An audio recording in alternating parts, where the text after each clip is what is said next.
আজ আলোচনা করব রবীন্দ্রনাথ ঠাকুরের চোখের বালি উপন্যাস নিয়ে। অনেকে এই উপন্যাসটিকে পরকীয়া প্রেমের কাহিনী বা সাধারণ উপন্যাস হিসেবেই জানেন, কিন্তু এই উপন্যাসটা গভীরভাবে পড়লে তৎকালীন ভারতবর্ষের সামাজিক অবস্থা এবং চারটি চরিত্রের মাধ্যমে যে চার ধরনের ব্যক্তিত্বকে আমাদের সামনে রবীন্দ্রনাথ তুলে ধরেছেন সেই বিষয়ে একটা সম্পূর্ণ ধারণা পাওয়া যাবে। আজকে আমি চোখের বালি উপন্যাসের রচনার প্রেক্ষাপট, সেই সময়ের ভারতবর্ষের সামাজিক অবস্থা, মূল কাহিনী এবং যে চারটি প্রধান চরিত্র আছে সেই চরিত্রগুলো বিশ্লেষণ করব এবং এই উপন্যাস সম্পর্কে সমালোচকরা কী বলেছে সেই বিষয়েও ধারণা দেওয়ার চেষ্টা করব। আজকের এই ভিডিওটি সম্পূর্ণ দেখলে চোখের বালি উপন্যাস সম্পর্কে একটা সামগ্রিক ধারণা আপনি পাবেন। বিশ্বকবি রবীন্দ্রনাথ ঠাকুরের লেখা সামাজিক ও মনস্তাত্ত্বিক উপন্যাস চোখের বালি। রবীন্দ্রনাথের চিঠিপত্র থেকে জানা যায় রবীন্দ্রনাথ বিনোদিনী নামে একটি গল্প লেখা শুরু করেছিলেন, কিন্তু নবপর্যায় বঙ্গদর্শনে ধারাবাহিক লেখার জন্য এই গল্পটিকেই উপন্যাসের রূপ দেন। 1901 সাল থেকে 1902 সাল পর্যন্ত ধারাবাহিকভাবে এই উপন্যাসটি পত্রিকায় প্রকাশিত হয় এবং 1903 সালে এটি বই আকারে প্রকাশিত হয় এবং তার ঠিক পরের বছরই 1904 সালে অমেন্দ্রনাথ দত্ত এটিকে নাট্যরূপ দেন। এই বইটির প্রকাশের 100 বছরে অর্থাৎ 2003 সালে বিশিষ্ট পরিচালক ঋতুপর্ণ ঘোষ এই উপন্যাসটিকে চলচ্চিত্রে রূপদান করেন, যেখানে অভিনয় করেন ঐশ্বরিয়া রাই, প্রসেনজিৎ, রায়মা সেন সহ আরও অনেকে। এছাড়াও এই উপন্যাসটি বিভিন্ন ভাষায় অনূদিত হয়েছে। শুরুর দিকে রবীন্দ্রনাথ ঠাকুর ইতিহাস নির্ভর রচনা শুরু করলেও চোখের বালিতেই তিনি চরিত্রের মনোজগতে অবগাহন শুরু করেন। তিনি অনুভব করেন মানুষের বাইরের জীবন তাদের মনোজগৎ দ্বারা নিয়ন্ত্রিত, ফলে অবচেতন মনের নানা স্তর তার শ্রেষ্ঠ চরিত্রকে নিয়ন্ত্রণ করেছে। চোখের বালি উপন্যাস বোঝার জন্য আমাদের সেই সময়কার সমাজে বিধবাদের অবস্থান সম্পর্কে জানতে হবে। আমরা সবাই জানি যে 1829 সালে রাজা রামমোহন রায়ের প্রচেষ্টায় সতীদাহ প্রথা রদ হয়। এই সতীদাহ প্রথাটা কী ছিল? এই সতীদাহ প্রথাটা হচ্ছে স্বামীর সঙ্গে স্ত্রীকেও সহমরণে যেতে হবে, মানে স্বামী যখন মৃত্যুবরণ করবে, স্ত্রী যদি জীবিতও থাকে তবে তাকেও সেই মৃত্যুমুখে পতিত হতে হবে। তো রাজা রামমোহন রায় যখন ব্রিটিশদের বা ইংরেজদের সহযোগিতায় সতীদাহ প্রথা রদ করলেন, তখন দেখা গেল সমাজে বিধবার সংখ্যা বাড়তে লাগলো, কারণ ওই সময়ে অনেক বয়স্ক ছেলেদের সাথে অল্প বয়সী মেয়েদের বিয়ে দেওয়া হতো। হয়তো 1-2 বছর বা 5 বছর সংসার করার পর তারা বিধবা হয়ে যেত। এভাবে অসংখ্য মেয়ে যখন বিধবা হয়ে যাচ্ছিল, তখন হিন্দু সমাজে একটা বিশৃঙ্খলা তৈরি হচ্ছিল। অল্প বয়সী মেয়েরা যারা বিধবা হয়ে যাচ্ছিল, তারা পরবর্তী সময়ে একটা অনৈতিক সম্পর্কে জড়িয়ে পড়ে, বা যেটা সমাজের দৃষ্টিতে ভালো দেখায় না, কারণ তাদের বয়স ছিল অল্প, বোঝার বয়স ছিল কম, তারা বিভিন্নভাবে অনৈতিক সম্পর্কে লিপ্ত হতে থাকে। এই জন্য হিন্দু সমাজে একটা বিশৃঙ্খলা তৈরি হয়। এই বিশৃঙ্খলা থেকে রক্ষা করার জন্য এগিয়ে আসেন ঈশ্বরচন্দ্র বিদ্যাসাগর। তিনি মনে করলেন যে এই বিধবাদের যদি বিয়ে দেওয়ার একটা ব্যবস্থা করা যায়, তাহলে হয়তো সমাজে এই বিশৃঙ্খলাটা থাকবে না। তার ঐকান্তিক প্রচেষ্টায় 1956 সালে আবার ইংরেজদের সহযোগিতায় বিধবা বিবাহ প্রচলন শুরু হয়, কিন্তু আইন করা হলেও সাধারণ মানুষ থেকে শিক্ষিত মানুষদের মধ্যেই একটা পুরাতন সংস্কার দানা বেঁধেছিল, যারা আসলে এই বিধবা বিবাহটাকে খুব সাদরে গ্রহণ করেননি। আমাদের পরিচিত সাহিত্যিক বঙ্কিমচন্দ্র চট্টোপাধ্যায় ছিলেন তাদের মধ্যে অন্যতম, যারা বিধবা বিবাহকে সমর্থন করেননি। তাই তার উপন্যাস কৃষ্ণকান্তের উইল, বিষবৃক্ষে আমরা বিধবাদের চরম পরিণতি লক্ষ্য করি। আমরা দেখতে পাই বিষবৃক্ষ উপন্যাসে কুন্দ নন্দিনীর বিয়ে হয়, কিন্তু তার দাম্পত্য জীবন কিন্তু দেখি না। শেষ পর্যন্ত আমরা দেখতে পারি কুন্দ নন্দিনী আত্মহত্যা করে তার জীবন বিসর্জন দিয়েছে। মানে এর মাধ্যমেই বঙ্কিমচন্দ্র আসলে জানাতে চেয়েছেন যে বিধবাদের আবার বিয়ে করা সমাজের জন্য মারাত্মক কুফল বয়ে আনে। এই ছিল সেই সময়ের মানুষের চিন্তা ভাবনা। কিন্তু এই অবস্থাটা ধীরে ধীরে পরিবর্তন হতে থাকে, সামাজিক অবস্থা পরিবর্তন হয়, নগরায়নের প্রভাবে নারীরাও শিক্ষার আলো পায় এবং শিক্ষার আলোয় প্রাপ্ত হয়ে নারীরাও সমাজে ব্যক্তি স্বতন্ত্র হিসেবে প্রতিষ্ঠিত হয়, তাদের আলাদা ব্যক্তিত্ব গড়ে ওঠে। 1903 সাল আস্তে আস্তে একটা নারীদের একটা আলাদা মূল্য সমাজে তৈরি হয়ে যায় এবং এই সামাজিক যে মূল্য বা সমাজের যে চেতনা নারীদের প্রতি পাল্টে যায় বা বিধবাদের প্রতি থেকে যে তাদের অনুশোচনা বোধ বা তাদের অবহেলিত দৃষ্টিভঙ্গি পাল্টে যায়, সেই দৃষ্টিভঙ্গি পাল্টে যাওয়ার প্রমাণ আমরা পাই চোখের বালি উপন্যাসে বিনোদিনী চরিত্রটির মাধ্যমে। আমরা বলতে পারি আধুনিক বাংলা সাহিত্যের প্রথম যে স্বাধীন নারী চরিত্র সেটি এই চোখের বালির বিনোদিনী। গ্রন্থের নামকরণ সাহিত্যে বিশেষ গুরুত্বপূর্ণ, কেননা প্রথমত পাঠকের কাছে শিরোনাম একটি অনুভূতি তৈরি করে। কোনো ঘটনা বা কাহিনী অথবা নায়ক বা নায়িকা নামকরণে প্রাধান্য পেয়ে থাকে। আমরা যদি রবীন্দ্রনাথ ঠাকুরের গ্রন্থকরণের নামগুলোই দেখি, নৌকাডুবি যদি ঘটনাভিত্তিক নামকরণ হয় তাহলে অবশ্যই গোরা চরিত্রভিত্তিক নামকরণ। চোখের বালি উপন্যাসে যে সংঘাত ক্ষুব্ধ অন্তজীবনের ইতিহাস মনস্তাত্ত্বিক কৌশলে ব্যাখ্যা করা হয়েছে তা উপন্যাসের কেন্দ্রীয় সুর হিসেবে পরিচিত হয়ে উঠেছে। চোখের বালি শব্দটির মধ্যে একটি ব্যঙ্গধর্মী বিপরীত অর্থ আছে, কেননা চোখে বালুকণা পড়লে তীব্র অস্বস্তিকর অবস্থা সৃষ্টি হয় এবং আমরা চোখে অন্ধকার দেখি। আশালতার সঙ্গে বিনোদিনীর যখন একটা সম্পর্কের নামকরণ করা হয়, এই নামকরণে বিনোদিনী খুব বিচক্ষণতার পরিচয় দিয়েছেন। তার অসাধারণ বুদ্ধির পরিচয় এই নামকরণের সঙ্গেই আমরা পাই। তাই মানুষের তীব্রতম ঈর্ষার বিশেষ উপমা হিসেবে প্রবাদ প্রবচনে চোখের বালি শব্দটি বিশিষ্ট স্থান লাভ করেছে। চোখের বালি উপন্যাসটি 55টি পরিচ্ছেদে বিভক্ত। আমি পরিচ্ছেদ বিভক্ত করে কাহিনী বর্ণনা না করে সমগ্র কাহিনী সংক্ষিপ্ত আকারে উপস্থাপন করছি। এই উপন্যাসের প্রধান চরিত্র 4টি: বিনোদিনী, মহেন্দ্র, আশালতা, বিহারী।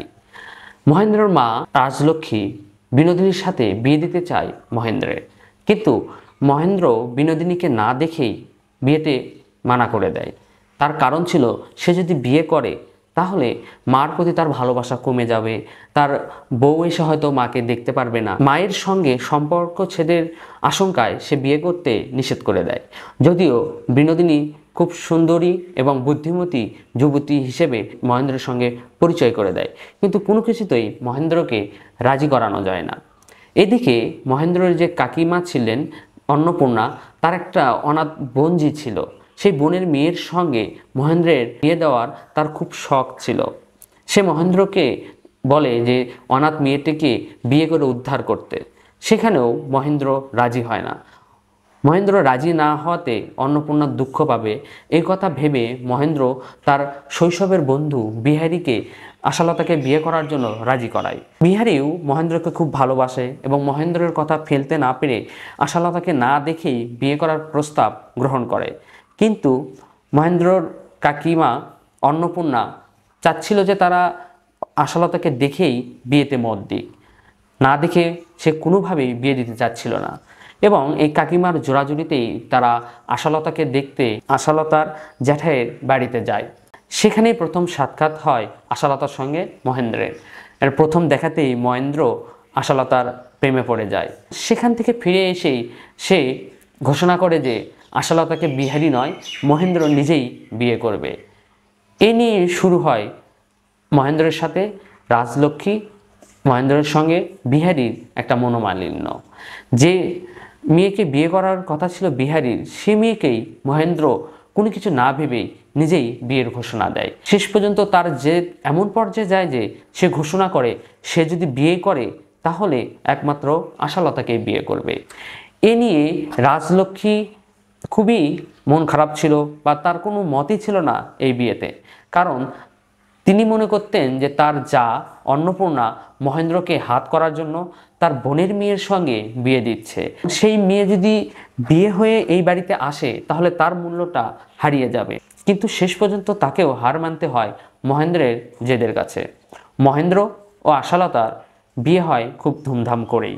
বিয়ের পর মহেন্দ্রর বইয়ের প্রতি যে ভালোবাসা বা যে সম্পর্কের যে অতিরিক্ত আদর আপ্যায়ন, এইটা আসলে রাজলক্ষ্মী সহ্য করতে পারে না।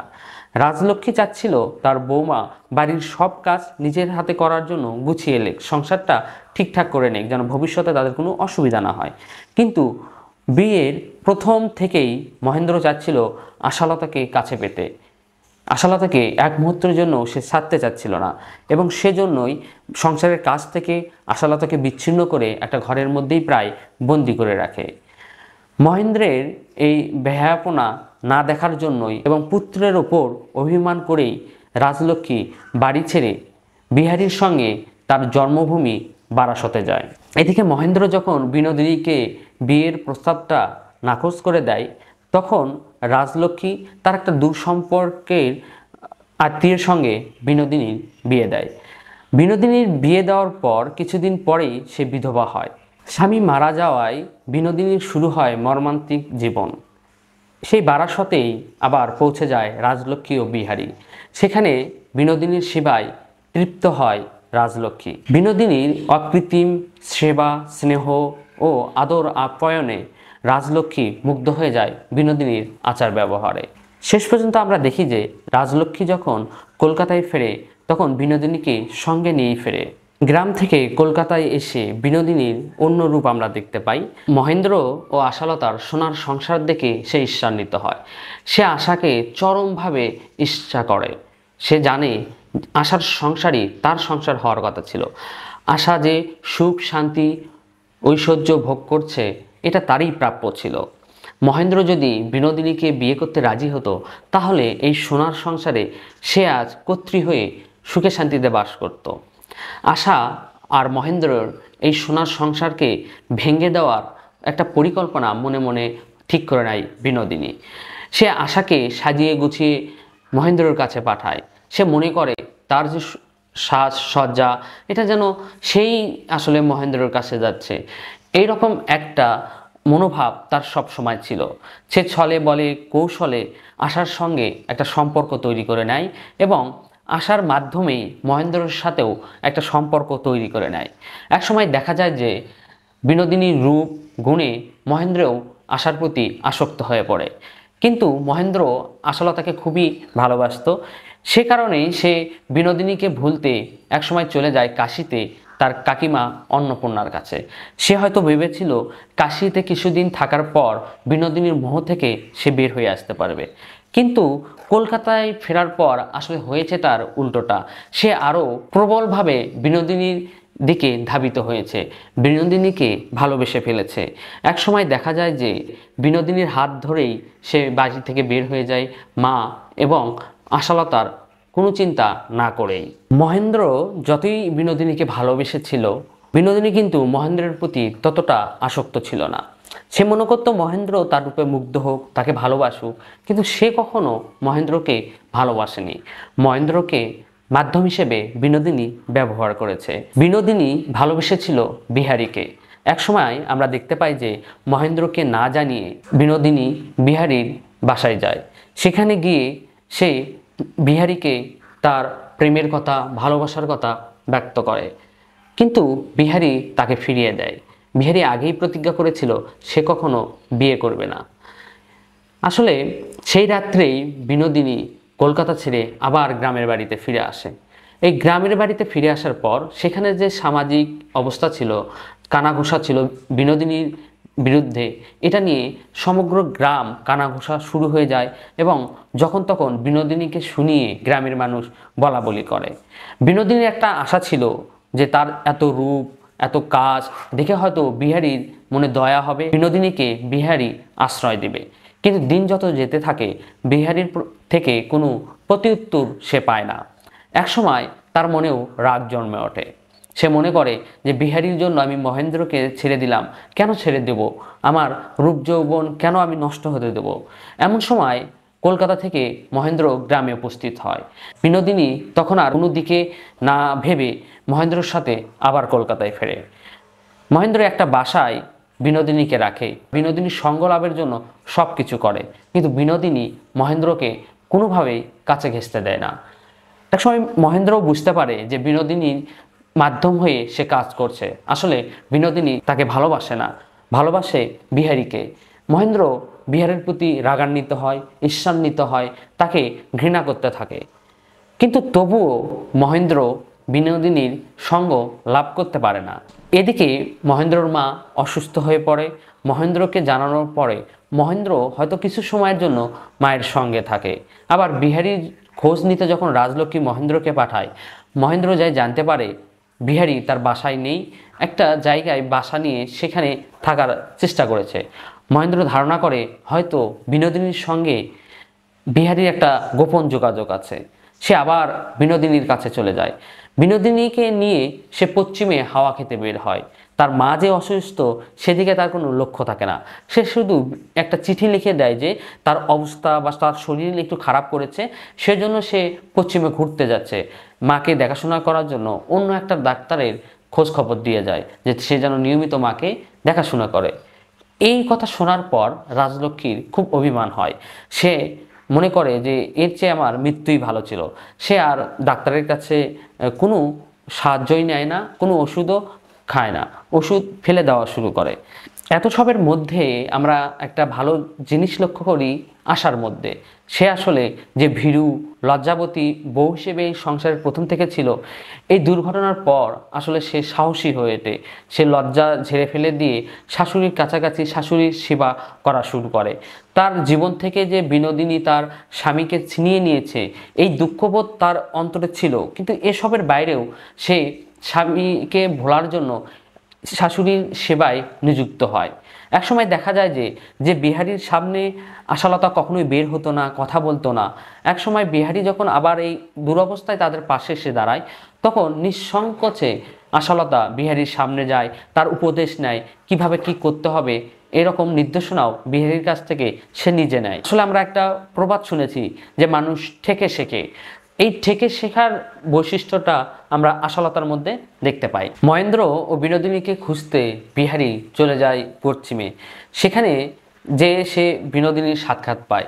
বিনোদিনীকে সে আসলে ঘৃণা করতে থাকে, কেন সে মহেন্দ্রের সাথে পালিয়ে এসেছিল।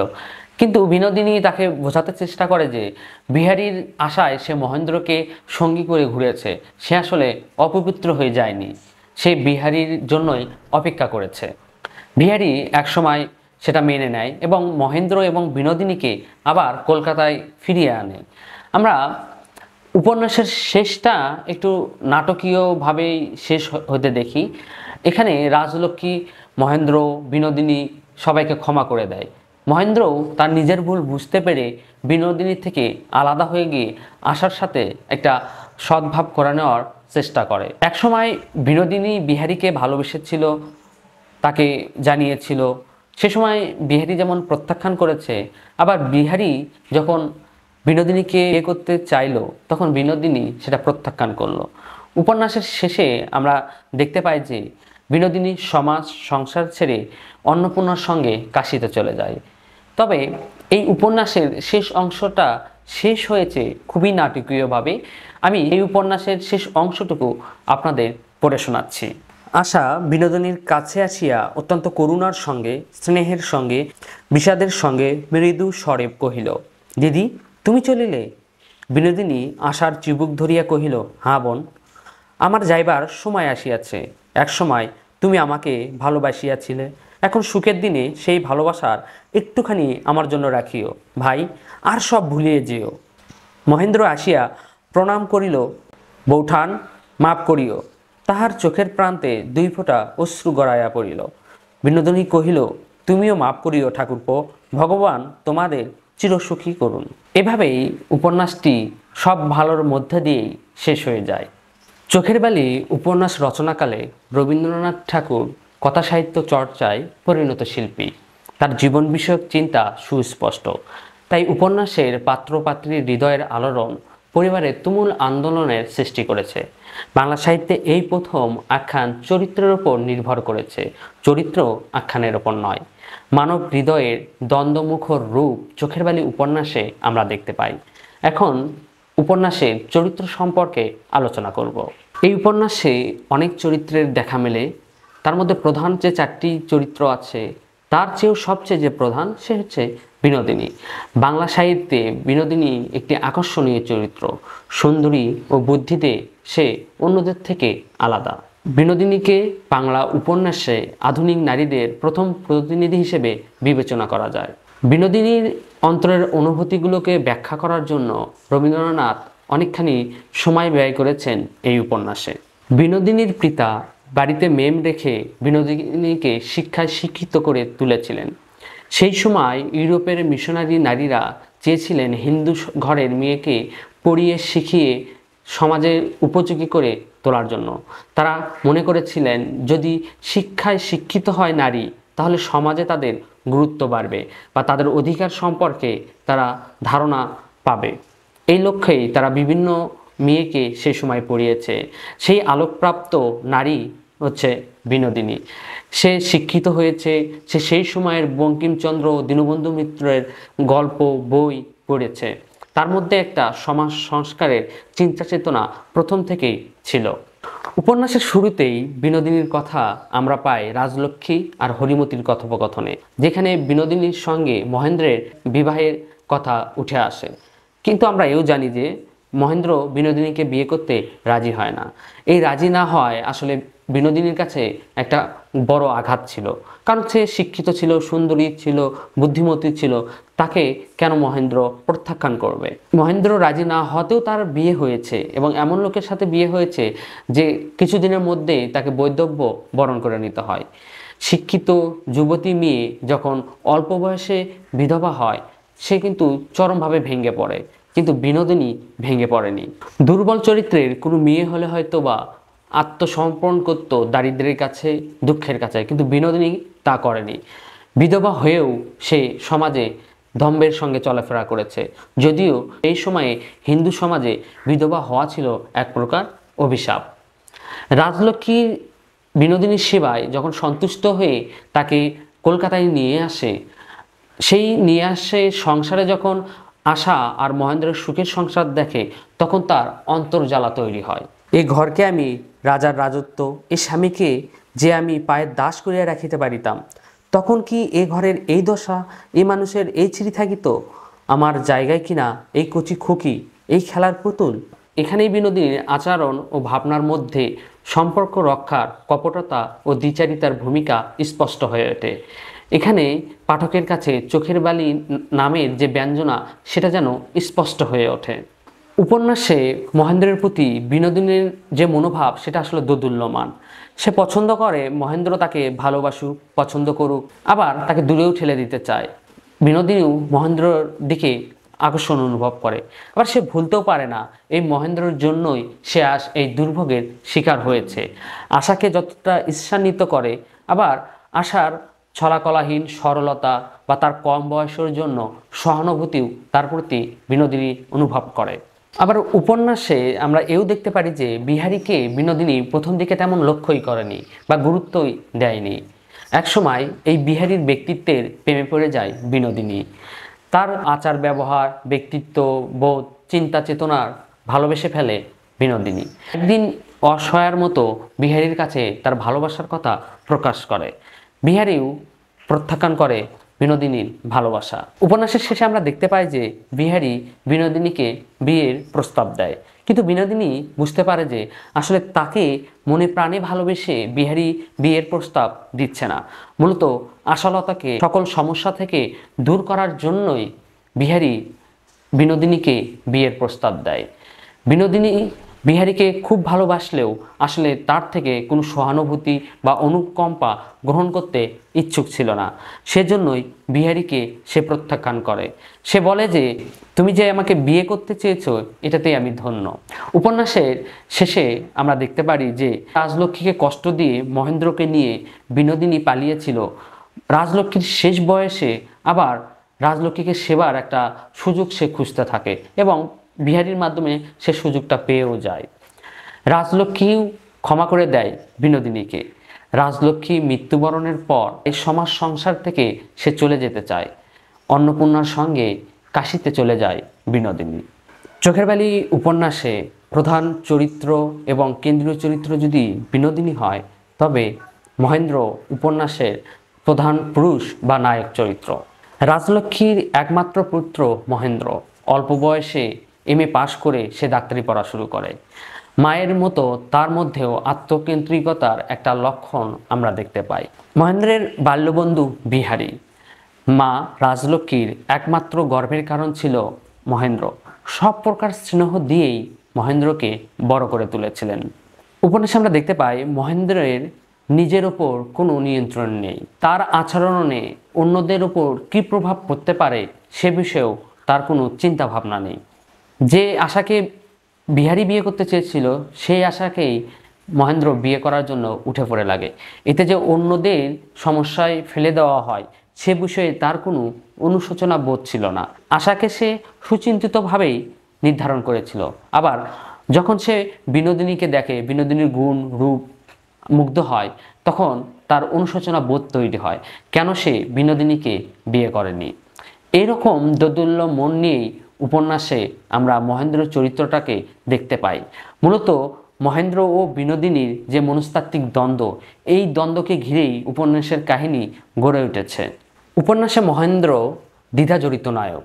একদিকে জীবনকে উপভোগ করার অদম্য বাসনা, অন্যদিকে ভোগের সামগ্রী হাতের কাছে পেয়েও দ্বিধাদ্বন্দ্বিত। মহেন্দ্র বিনোদিনীকে খুব বেশি ভালোবেসে ফেলেছিল, সেজন্য তার প্রাণপ্রিয় আশাকে, তার মাকে ছেড়ে সে নিরুদ্দেশ হয়ে যায় বিনোদিনীর সাথে। সমাজের সব প্রকার গ্লানি নিয়েও সে বিনোদিনীর সঙ্গে থাকতে চেয়েছে, কিন্তু একসময় বুঝতে পেরেছে বিনোদিনী তাকে শুধু ব্যবহার করেছে, তাকে কখনো ভালোই বাসেনি। মহেন্দ্র তীব্র হতাশায় নিমজ্জিত হয়, তার মোহ ভেঙে যায়। সে আবার সংসারে ফিরে আসে, মায়ের কাছে, আশার কাছে নীরবে নিভৃতে করুণা ভরে আশ্রয় চায়। শেষ পর্যন্ত মহেন্দ্রের মোহভঙ্গ ও স্বাভাবিকতায় উত্তরণ চরিত্রটিকে বিশ্বস্ততা দিয়েছে। উপন্যাসে আদর্শনিষ্ঠ ও নিরাসক্ত মানুষ বিহারী। তার মনের উদারতার পরিচয় পাই আমরা যখন সে আশাকে বিয়ে করতে চায়। মহেন্দ্র আশাকে বিয়ে করার জন্য উন্মুখ হলে বিয়ে থেকে সে পিছিয়ে আছে। এর মধ্য দিয়ে তার আমরা মনের যে উদারতার পরিচয়টা পাই।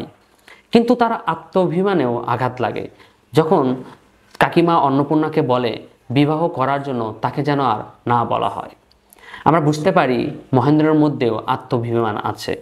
সমগ্র উপন্যাস জুড়ে বিহারী মহেন্দ্রের ছায়া হয়ে এক প্রকার ছিল।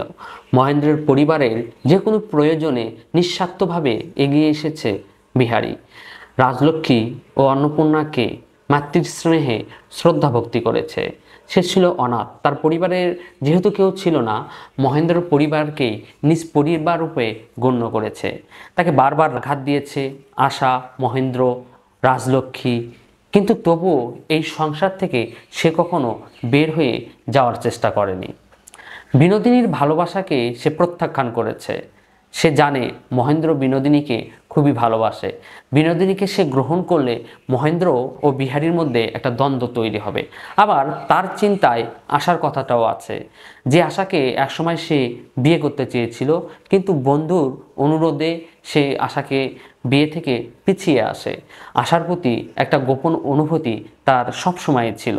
সেজন্য উপন্যাসের শেষে আমরা দেখতে পাই মহেন্দ্র ও আশার সংসারকে বাঁচানোর জন্য বিনোদিনীকে বিয়ের প্রস্তাব দেয় বিহারী, কিন্তু বিনোদিনী সেই প্রস্তাব ফিরিয়ে দেয়। আমরা কখনোই দেখি না মহেন্দ্র বা রাজলক্ষ্মী বিরুদ্ধে কিছু বলতে বিহারীকে, কিন্তু পশ্চিমের একটি ক্ষুদ্র কক্ষে যখন মহেন্দ্র উগ্র হয়ে বিনোদিনীকে অপমান করতে যায়, তখন তার মধ্যে একটা পৌরুষ জেগে ওঠে। সেই সময় বিহারী বলে ওঠে, মহেন্দ্র, বিনোদিনীকে আমি বিবাহ করিব, তোমাকে জানাইলাম, অতএব এখন হইতে সংযতভাবে কথা কও। বিনোদিনী আর বিহারীর বিবাহ দেখা গেল না। শেষ পর্যন্ত বিহারী উপন্যাসে হিতকারী বন্ধু হিসেবেই রয়ে গেল। বলা যায় উপন্যাসে অনায়ক বা বিকল্প নায়ক হিসেবেই আমরা বিহারীর চরিত্রটিকে দেখতে পাই। জ্যাঠামশাইয়ের সংসারে পালিত কন্যা আশালতা পরাধীনতায় থাকতে থাকতে তার স্বাধীন ব্যক্তিত্ব গড়ে ওঠেনি। সেজন্য বিবাহের পাত্র বিহারী না হয়ে মহেন্দ্র হওয়াতে তার মধ্যে কোনো পার্থক্য সে ধরতে পারেনি, তার কোনো প্রতিক্রিয়াও ব্যক্ত করেনি। পরাধীনতার শৃঙ্খলে বন্দী থাকার ফলে স্বাধীন একটা সত্তা যে গড়ে ওঠে, সেটা আশালতার মধ্যে আমরা দেখতে পাই না। আশালতার প্রতি সহানুভূতি ও সমবেদনা জানিয়েছে উপন্যাসের সব চরিত্রই, শুধুমাত্র রাজলক্ষ্মী ছাড়া। রাজলক্ষ্মী প্রথমে আশালতাকে তার মহেন্দ্রকে ছিনিয়ে নেওয়ার দৃষ্টিকোণ থেকে দেখেছে, কিন্তু উপন্যাসের শেষে সেও আশালতাকে ভালোবেসেছিল। অন্নপূর্ণার আশীর্বাদ আশালতার সবসময় রক্ষা কবচ হিসেবে রক্ষা করেছে। বিহারীও আশালতার প্রতি একটা সতর্ক দৃষ্টি রেখেছিল, যেন তার সংসারে কোনো অশান্তি সৃষ্টি না হয়। মহেন্দ্রের বধূ হিসেবে দাম্পত্য জীবন আসা শুরু করেছিল গভীর প্রেম, ভালোবাসা ও স্নেহ দিয়ে।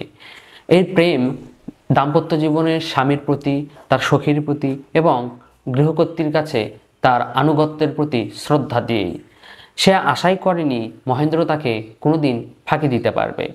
সে আরও ভেবেছিল এই গুণহীনা নিরক্ষর বালিকাকে অকৃত্রিম ভালোবাসা দিয়ে মহেন্দ্র যে আপন করে নিয়েছে, এটাতে সে চিরকৃতজ্ঞ ছিল। কিন্তু কাশী থেকে যখন সে ফিরে আসে, মহেন্দ্র আর বিনোদিনীর সম্পর্ক কথা জানতে পারে, তখন তার চিন্তা চেতনায় একটা তুমুল পরিবর্তন আসে। স্বামীকে হারিয়ে দিশাহারা হয়ে গেলেও সংসারে শাশুড়ির সেবায় নিযুক্ত হয় আশালতা। সে বুঝতে পারে স্বামীকে সে হারালেও শাশুড়ির সেবার মধ্যেই তার দুঃখটা দূর করার চেষ্টা করে। একসময় আশালতা বিহারীর সামনে পর্যন্ত আসতো না, কথা তো দূরের কথা, কিন্তু এই দুঃসময়ে সে বিহারীর সঙ্গে যেমন কথোপকথন করেছে, তেমনি সংসারের দায়িত্ব সম্পর্কে সচেতন থেকে সুপরামর্শ নিয়েছে এবং তার মধ্যে একটা কর্তৃত্ব ভাব চলে আসে। সেই ভাব থেকেই সে মহেন্দ্রকেও মায়ের ঘরে যেতে নিষেধ করেছে। ভবিষ্যৎ সংসারের জন্য সে অতীতকে ভুলে যেতে চেয়েছে। তার মধ্যে একটা পরিণত বোধ আমরা দেখতে পাই। উপন্যাসের শুরুতে যে আশা ছিল ভীরু লজ্জাবতী এক কিশোরী হিসেবে, উপন্যাসের শেষে দেখতে পাই একজন সাহসী কর্তৃত্ব রূপে গৃহিণী হিসেবে। আশার এই চরিত্রটি রবীন্দ্রনাথ ঠাকুর উপন্যাসে ধীরে ধীরে অঙ্কন করিয়েছেন। ভীরু থেকে সাহসিকতার যে পর্যায়টা, এটা আমরা হয়তোবা প্রত্যেকটা পরিবারেই প্রত্যেকটা নতুন বধূর মধ্যেই দেখতে পাই। এভাবেই চরিত্রগুলোর মধ্য দিয়ে সে সময়ের সামাজিক অবস্থা এবং পরিবারের বন্ধন রবীন্দ্রনাথ ঠাকুর আমাদের দেখিয়েছেন। এই উপন্যাস নিয়ে অনেক সমালোচক অনেকভাবে মতামত দিয়েছেন। কেউ হয়তো বিধবা বিবাহের সমর্থন রবীন্দ্রনাথ কেন করেননি, কেন বিনোদিনীকে তার সমাজে, কলকাতার সমাজে রাখতে পারেননি, কিভাবে সে কাশীতে গিয়ে থাকবে, এই বিষয়গুলো নিয়ে বিভিন্ন সময় বিভিন্ন মতামত তারা ব্যক্ত করেছেন। অনেক আলোচনার বিষয় ছিল চোখের বালি উপন্যাসটি। এই চোখের বালি উপন্যাসে যেমন মনস্তাত্ত্বিক বিষয়টা আমরা দেখতে পাই চরিত্রের, তেমন সামাজিক দিকটা দেখতে পাই। কেউ কেউ আবার অনেক কিছু দেখেছে। আমি এখন বিভিন্ন সমালোচনার কিছু কিছু অংশ আপনাদের সামনে উপস্থাপন করব। চোখের বালি উপন্যাসের সিংহভাগ সমালোচনাতেই আলোচকরা মূলত মনস্তাত্ত্বিক বিশ্লেষণেই অধিক আগ্রহ প্রকাশ করেছেন। সেখানে সমালোচক ভূদেব চৌধুরী মনস্তাত্ত্বিক বিশ্লেষণের পাশাপাশি যৌনতার অনুষঙ্গটি যে মূলত বিনোদিনী ও মহেন্দ্রের সম্পর্কের টানাপোড়েন সৃষ্টি করেছে, সেই দিকের প্রতি আলোকপাত করেছেন। তিনি বলেছেন, নরনারীর জীবনের যৌন প্রভাবের দেহমনোময় রহস্য জটিলতায় এমন সুমিত সাহসী ব্যাখ্যা এর আগে হয়নি কখনো বাংলা সাহিত্যে। চোখের বালিকে শুধু মনস্তাত্ত্বিক দিক থেকেই সবাই যখন আলোচনা করছিল, তখন প্রথম সুকুমার সেন দেখলেন যে উপন্যাসের আধুনিকতার প্রথম ছাপ। তিনি বলেছেন, চোখের বালিতে পাত্রপাত্রীর মনের দ্বন্দ্ব অবলম্বনে ব্যক্তিত্বের প্রকাশ ও বিকাশ নিপুণভাবে চিত্রিত হইয়াছে। তাই ইহা বাংলা সাহিত্যের প্রথম আধুনিক উপন্যাস। উপন্যাসে রবীন্দ্রনাথের মতো ভূদেব চৌধুরীও মনে করেছেন যে মায়ের ঈর্ষাই এই উপন্যাসের একটা প্রধান চালিকা শক্তি। তিনি বলেছেন, অনেকটা বধূর প্রতি ঈর্ষার বশেও রাজলক্ষ্মী বিনোদিনীকে মহেন্দ্রের যৌবনমত্ত চিত্তের সামনে ঠেলে দিয়েছিলেন। চোখের বালি উপন্যাসটি বাংলা কথা সাহিত্যে একটি নতুন ধারা সৃষ্টি করেছিলেন। এ বিষয়ে সমালোচক প্রভাত কুমার মুখোপাধ্যায় বলেছেন, চোখের বালি উপন্যাস বাংলা সাহিত্যে যে একটি নতুন ধারা বহন করিয়া আনিয়াছিলেন, তাহা সর্ববাদী সম্মত। রবীন্দ্রনাথ ঠাকুর চোখের বালি উপন্যাসে শিল্প আঙ্গিক হিসেবে চিঠিপত্রের ভূমিকাকে বড় করে তুলেছেন। এই উপন্যাসে চিঠিপত্র শুধু সংবাদ আদান প্রদানের মাধ্যম না হয়ে চরিত্র বিকাশে, মনস্তাত্ত্বিক রূপবিন্যাসে, আকাঙ্ক্ষা ব্যর্থতার প্রতিটি চরিত্রের অনুভূতিকে তুলে ধরেছেন। এখানেই তার উপন্যাসটি ঘটনা বিন্যাসে লাভ করেছে স্বতন্ত্র বৈশিষ্ট্য। এই উপন্যাসে মোট 10টি চিঠির ব্যবহার দেখা যায়। চিঠি ব্যবহারের ক্ষেত্রে মনস্তত্ত্বসম্মত নাট্যকৌশলের পরিচয় পাওয়া যায়। চিঠি এই উপন্যাসে বিনোদিনীর অতৃপ্ত প্রেমাকাঙ্ক্ষাকে প্রস্ফুটিত করে এবং মহেন্দ্রের কাছে বিনোদিনীর গোপন অনুভূতিগুলোকে উন্মোচিত করে। তাই বলা যায় উপন্যাসে চিঠির একটা বড় ভূমিকা ছিল। আজ এ পর্যন্তই। আমি আজকে চেষ্টা করেছি রবীন্দ্রনাথের চোখের বালি সম্পর্কে সমগ্র একটা ধারণা দিতে। আলোচনাটি শুনে আপনাদের কেমন লাগলো তা অবশ্যই কমেন্টে জানাবেন। আজকে এ পর্যন্তই। সবাইকে অসংখ্য ধন্যবাদ।